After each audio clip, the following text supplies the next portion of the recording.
Hey guys, recently I shot a bunch of photos, baking photos that show morning coffee with bread and other few ingredients like that you can see right now on the screen. I had a lot of requests from many of you to do a little tutorial slash show what my setup was.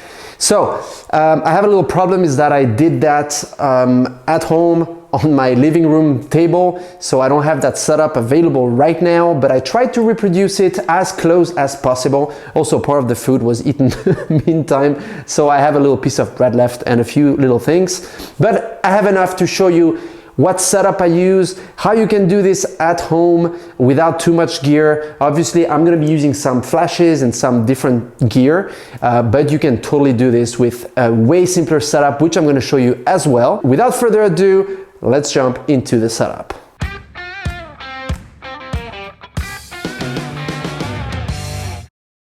Okay, first thing you need to get is a base where you will be able to put all of your stuff for the shots, because not everyone has a table necessarily that looks good, or if you want to vary the type of shots that you will do and you want to have different types of woods which you can use to put down all the food and the ingredients that you're going to be shooting. So here, for example, what I did is I went to a local wood maker here in Switzerland. It's someone who I did many shoots for and who I collaborate on many projects. And this, for example, is one base, as you can tell. I took a bunch to try them out and test and see if the colors work fine or not, if the texture is good, because, for example, if you're gonna shoot raw meat or if you're gonna shoot cooked meat, depending if it's beef, if it's chicken, what type of meat it is, you want to have different textures on the base of the shot. So you need to watch for that. And I have different types here. So I have, for example, brown, light brown. I have a grayish type of wood. We have very rough wood here, so you can tell. I took it because we never know that it can be useful here. You can see how rough the wood is on this very board here, and another one there. But the one that we're gonna use today is over there, and I'm gonna show you. So that's the first step. All right, so now the interesting part. So this is the actual setup that we have here. So the way I set this up is I took an apron. This is an apron that I used on a past shoot. This was my son's from IKEA. So it's a very basic apron, as you can tell. Nothing very complicated to it. But it looks good because it has this rough texture to it. So this is gonna go right here. Doesn't have to be perfect. It's a bit like, almost like, you know, a rag that you're putting down. It's only gonna be in the frame a little bit, so I don't even care if it sticks out or whatever. Then I took a mocha, Italian mocha. This is the one that made over 5,000 coffees in the morning for me and my wife. It's the one we use every day and we love it. So there you go. So this is the mocha. I poured a cup of coffee, which is still a little bit warm. What I did is I put some water just to fill it up all the way, almost all the way to the top, so you can see that in the shot. You can see the cup that I chose is black and white with the stripes. It gives a little texture, something more to the shot. Then we have some bread, so half a loaf of bread that I put here. One thing that's interesting is that I left the crumbs so that it looks freshly cut and put on the plate. I put an apple right here. You can see the colors of the apple, so it's red on one side, yellow on the other. This is not a prop, it's a real apple. But I chose the red because it reminds me a little bit of the mocha, and I kind of like that for composition purposes. I put a few nuts around here just to show something more. A bunch of coffee beans that I spilled here, and here I put some flour on the bread and around it. And I'm going to put some of these seeds here. Just a few, like so, hopla. And I'm gonna put them here just to, you know, give a little reminder for the bread. Visually, it looks like you're adding some elements on how to make, how this bread was made. So there you go. This is the basic composition that I'm gonna be using for today's photo. So in terms of flash, what I've used here is a Godox AD400 Pro that is right here. I put it upside down. The reason for that is that I've been using a C-stand, newer C-stand. By the way, I need to make a video about this C-stand because it's amazing. I love it. I use it for all of my shoots indoor in studio. I used a big light dome Mark II by Aperture. It is double diffused, so there's a first layer here and the second layer over here. I used a grid because I want my light, in this case, this is a harsh type of light, you know, it's very contrasty, and the way to get that and to not have spills of light everywhere is to put a grid. That way it goes straight where you want it to go, it doesn't go on the floor, it doesn't go on the back wall, it doesn't go on the ceiling, it doesn't bounce around, and you can control your light way better. Okay, so this is the moment where we're gonna shoot the photos. So I'm gonna take my X-T3. I'm currently using the 56mm f1.2 at f5.6. This is the aperture I'm gonna be using for this shoot. So I don't know how familiar you are with flashes, but the first thing I'm gonna do, so you can see that I've set it up around here. The reason is that I'm feathering the light to avoid too much reflection on the table itself. And I'm gonna turn it on now. So currently I'm at 1/32 of a second. That's the setting that I have right now. So we're gonna first do a shot without any light. There, and look at it. The photo is fully blacked out. That's what we want. We want to kill all the ambient light. And I have two lights on me right now, so it's good to have zero ambient light coming in. I'm using 1/250th of a second on the shutter speed in order to really kill all the ambient light. I'm gonna be shooting, I have tripods, but I like to shoot handheld. I know it's maybe a bit strange for some, but it gives me the freedom to really move around and see what angle I want to shoot as I go. So 1/250th of a second gives me the freedom to do that, and I have less chances to have motion blur.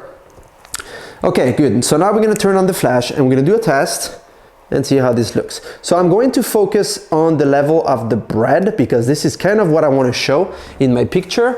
I'm going to move this a little bit in. There, so we look at it. And this looks good. It's a little bit dark for my taste. I don't like how the rag looks anymore, so I'm just gonna move it around a bit. There you go. And it looks dark a bit, so I'm gonna add a little bit of power. So I'm at 1/16th of a second, ISO 200, 5.6, the aperture, and off we go. So that's better. So now you can see that the shadows are very harsh, but you can understand like what's going on in your shot. So this is when a second flash comes in if you want to do that. I normally shoot with only one flash in order to get that harsh look, those harsh shadows. But if you have the possibility, two things you can do. You can add a secondary flash, which I have right here. So this is a Godox AD300 Pro, here it is. So I put a grid like I did for the other one. I have a Godox ADS65S softbox, which I'm using to diffuse the lights. This has also a double diffusion inside, sorry. And yeah, this is a very good flash too. I would use something like this to give a little pop to the opposite side of the other flash. So to give a little bit of a feel. So we're gonna turn this on. There you go. And we're gonna give a little fill to the opposite side. So around here. The reason for that is that I would like to see the bread a little bit in the shot. So this is how I'm gonna set it up. So now we have the first, the fill light, which is right here. We have the main light, the key light that is here. And we're gonna try to shoot like this. So this one, I'm gonna set it to 1/128th and see what happens if I do that. And look at it. Okay, that's better. And you can see from the photo that I shot before how the mocha, for example, has a little bit more light to it. Same for the cake. The apple has a little reflection, so I open those shadows there. So that's basically it. That's all you need. You can play around, put some more power on this one or on the main light, or the fill or on the main. One thing that you could do if you wanted to is using a bounce board. These are cheap, very inexpensive, and you can use them to control the light of your main light if you don't have another flash. Okay, so now let's go into Lightroom and see what we have. We have these two choices, as we said. So this one that's very contrasty, and this one that's less contrasty because there's some light that's basically opening the shadows. So I'm gonna take the one that's very contrasty and that has only one light because I want that morning, rough look to it, and that's what I like. Okay, good. So let's go into develop here, and first thing we're gonna do, we're gonna light it up a little bit because it looks very dark to me. Not too much though, like so. roughly. And one thing that I saw here recently that's pretty cool actually is the Lightroom presets here on the left. You can see food, and you can go through the food. I believe I use number 11 or 10. Yes, 10. Here we go. That already gives you can see before and after. I mean, that makes already a huge difference in terms of contrast, in terms of saturation, and yeah, it's pretty neat. Okay, here you can choose the amount that you want this effect to be. So I don't want it to be too strong. I would say around 50%. I'm gonna open a little bit the shadows, lower the highlights. There you go, shadows. And here you can play a bit with the shadows if you want. Obviously, you're not gonna go this much. You could, but I want it to be a little bit less to give this sort of a mystery. For example, here, around here, this side right here, here you still have a little bit of light on this side that probably bounced off of the other side, but that's fine. And same for the coffee beans here. You can only see the light coming from this side on them, which is perfect. Maybe I would have had to move the rag a little bit more. You can maybe play around a bit more with it, but it fills up this area on top here, and you can still see the seeds going here, and the coffee beans and the flour. So it looks pretty good. So I would simply just keep it like this, export it. You can do the same on the next one. Same thing here. I'm gonna go with food 10, around 50% up here, and you can just play around a little bit depending on your likings.